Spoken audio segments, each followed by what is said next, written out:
Hi friends, എല്ലാവർക്കും പൊടീസ് വേൾഡിലേക്ക് സ്വാഗതം. ഇന്ന് വളരെ എളുപ്പത്തിൽ കുക്കർ ഉപയോഗിച്ചിട്ട് തയ്യാറാക്കിയെടുക്കാൻ പറ്റിയിട്ടുള്ള ഒരു കിടിലൻ വെജിറ്റബിൾ പുലാവിൻ്റെ റെസിപ്പി ആയിട്ടാണ് ഞാൻ വന്നിട്ടുള്ളത്.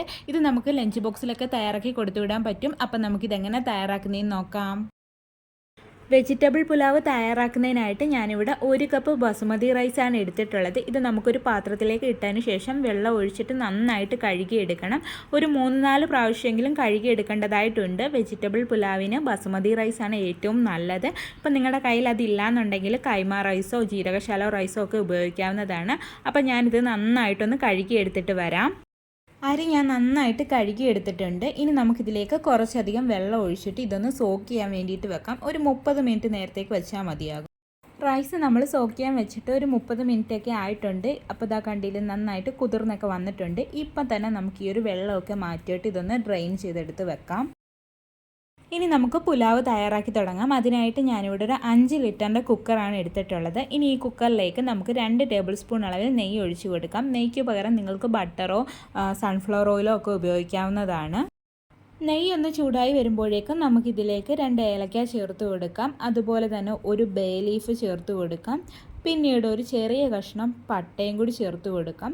പിന്നീട് ഇതിലേക്ക് ഒരു 4 ഗ്രാമ്പും കൂടി ചേർത്ത് കൊടുക്കാം. ശേഷം ഇത് നമുക്ക് നന്നായിട്ടൊന്ന് വഴറ്റിയെടുക്കാം. അതിനുശേഷം ഇതിലേക്ക് ഒരു 12 കാഷ്യൂനട്ട് ചേർത്ത് കൊടുക്കാം. അതും നമുക്ക് ചെറുതായിട്ടൊന്ന് റോസ്റ്റ് ചെയ്തിട്ട് എടുക്കാം.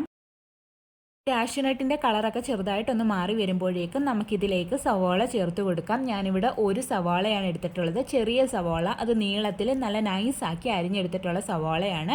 എന്നിട്ട് ഇത് നമുക്ക് നന്നായിട്ടൊന്ന് മിക്സ് ചെയ്തിട്ട് എടുക്കാം. ശേഷം നമുക്കിതിലേക്ക് 1 ടീസ്പൂൺ അളവിൽ ഇഞ്ചി വെളുത്തുള്ളി പേസ്റ്റ് ചേർത്ത് കൊടുക്കാം. ഇതിനകത്ത് ഞാൻ ഒരു ചെറിയ പച്ചമുളകും കൂടി അരച്ച് ചേർത്തിട്ടുണ്ട്.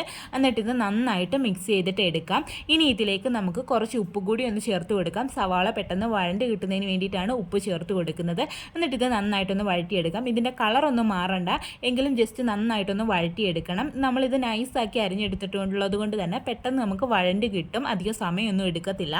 ഇനി ഇതിലേക്ക് നമുക്ക് വെജിറ്റബിൾസ് ഒക്കെ ആഡ് ചെയ്ത് കൊടുക്കാം. ഞാനിവിടെ ഒരു 4 ബീൻസ് നീളത്തിലൊന്ന് അരിഞ്ഞെടുത്തിട്ടുള്ളത് ചേർത്ത് കൊടുത്തിട്ടുണ്ട്. പിന്നീട് ഞാൻ ഇതിലേക്ക് ഒരു 1/4 കപ്പ് അളവിൽ ഗ്രീൻ പീസ് ചേർത്ത് കൊടുക്കുന്നുണ്ട്. സാധാ ഗ്രീൻ പീസാണ് ഞാൻ എടുത്തിട്ടുള്ളത്. ഓവർനൈറ്റ് സോക്ക് ചെയ്തിട്ടാണ് ഇതിലേക്ക് ചേർത്ത് കൊടുത്തിട്ടുള്ളത്. ഇപ്പം നിങ്ങൾക്ക് വേണമെന്നുണ്ടെങ്കിൽ ഫ്രോസൺ ഗ്രീൻ പീസ് വേണമെങ്കിൽ ഇതിനകത്ത് യൂസ് ചെയ്യാവുന്നതാണ്. പിന്നീട് ഇതിലേക്ക് ക്യാരറ്റും കൂടി ചേർത്ത് കൊടുക്കുന്നുണ്ട്. ഒരു മീഡിയം സൈസ് ക്യാരറ്റിൻ്റെ പകുതി ക്യാരറ്റാണ് എടുത്തിട്ടുള്ളത്. അത് ഈ രീതിയിലൊന്ന് അരിഞ്ഞെടുത്തിട്ടുണ്ട്.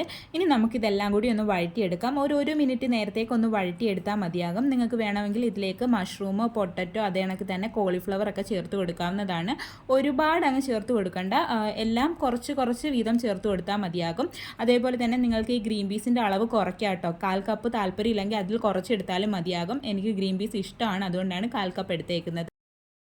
ശേഷം നമുക്കിതിലേക്ക് നമ്മൾ ഡ്രെയിൻ ചെയ്ത് വെച്ചിട്ടുണ്ടായിരുന്ന റൈസ് ഇതിലേക്ക് ചേർത്ത് കൊടുക്കാം. എന്നിട്ട് ഇത് നന്നായിട്ട് മിക്സ് ചെയ്തിട്ട് എടുക്കാം. എന്നിട്ട് ഒരു 2 മിനിറ്റ് നേരത്തേക്ക് ഒന്ന് വഴറ്റിയെടുക്കാം. ഇനി നമുക്കിതിലേക്ക് വെള്ളം ചേർത്ത് കൊടുക്കാം. ഞാനിവിടെ 1 കപ്പ് അരിക്ക് 1.25 കപ്പ് അളവിലാണ് വെള്ളം എടുത്തിട്ടുള്ളത്. ചൂട് വെള്ളമാണ് ഒഴിച്ചു കൊടുത്തിട്ടുള്ളത്. എന്നിട്ട് നന്നായിട്ടൊന്ന് മിക്സ് ചെയ്തിട്ട് കൊടുക്കാം. ഇനി നമുക്കിതിലേക്ക് ആവശ്യമായിട്ടുള്ള ഉപ്പും കൂടി ചേർത്ത് കൊടുക്കാം. നമ്മൾ സവാള വഴറ്റാൻ വേണ്ടിയിട്ട് മാത്രമാണ് ഉപ്പ് ചേർത്ത് കൊടുത്തിട്ടുള്ളത്. അപ്പോൾ ഇതിലേക്ക് ആവശ്യമായിട്ടുള്ള ഉപ്പ് ചേർത്ത് കൊടുക്കാം. ഉപ്പ് എപ്പോഴും ഒരു ഇത്തിരി മുന്നിട്ട് നിൽക്കണം, അതേ രീതിയിൽ വേണം ഉപ്പ് ചേർത്ത് കൊടുക്കാൻ. എന്നാലേ പെർഫെക്റ്റ് ആയിട്ട് ചോറിന് ഉപ്പ് കാണത്തുള്ളൂ. എന്നിട്ട് ഇതും കൂടി നന്നായിട്ട് മിക്സ് ചെയ്തിട്ട് എടുക്കാം. എന്നിട്ട് ഇതൊരു ഹൈ ഫ്ലെയിമിൽ വെച്ചിട്ട് നന്നായിട്ട് തിളപ്പിച്ചിട്ടെടുക്കാം. അപ്പോൾ ഇതാ അരി നന്നായിട്ട് തിളച്ച് വരുന്നുണ്ട്. ഈ സമയത്ത് നമുക്ക് കുക്കർ അങ്ങ് മൂടി വെച്ച് കൊടുക്കാം. എന്നിട്ടൊരു ഹൈ ഫ്ലെയിമിൽ ഒറ്റ വിസിൽ അടുപ്പിക്കുക. ശേഷം ഫ്ലെയിം ഓഫ് ചെയ്തിട്ട് ഈ കുക്കർ എടുത്ത് മറ്റൊരു അടുപ്പിലോട്ട് മാറ്റി വെക്കുക. എന്നിട്ട് കുക്കറിൻ്റെ പ്രഷർ കംപ്ലീറ്റ് പോയതിന് ശേഷമേ തുറന്ന് നോക്കാൻ പറ്റത്തുള്ളൂ. അപ്പം ഈ കുക്കറിൻ്റെ വലുപ്പത്തിൻ്റെ അനുസരിച്ചും ഫ്ലെയിമിൻ്റെയൊക്കെ അനുസരിച്ചും അരിയുടെയൊക്കെ അനുസരിച്ചിട്ടും ഈ ഒരു വിസിലിൻ്റെ എണ്ണത്തിൽ ചെറിയ വ്യത്യാസങ്ങളൊക്കെ വരാം. അപ്പോൾ ഇതാ കുക്കറിൽ നിന്ന് വിസിലൊക്കെ വന്നിട്ടുണ്ടായിരുന്നു. പ്രഷറൊക്കെ കംപ്ലീറ്റ് പോയതിന് ശേഷമാണ് ഞാനിത് ഓപ്പൺ ചെയ്തിട്ട് നോക്കുന്നത്. അപ്പോൾ ഇനി നമുക്കൊരു ഫോർക്ക് ഉപയോഗിച്ചിട്ട് ഇതൊന്ന് മിക്സ് ചെയ്തിട്ട് കൊടുക്കാം. സ്പൂണൊന്നും ഉപയോഗിക്കരുത്, ഫോർക്ക് ഉപയോഗിക്കുന്നതായിരിക്കും നല്ലത്. ഇതിപ്പം ജസ്റ്റ് ചെറിയൊരു വെള്ളം നനവ് കണക്കൊക്കെ നമുക്ക് തോന്നിയാലും ഒരു ഇത്തിരി കഴിയുമ്പോഴത്തേക്ക് ഇത് മാറും.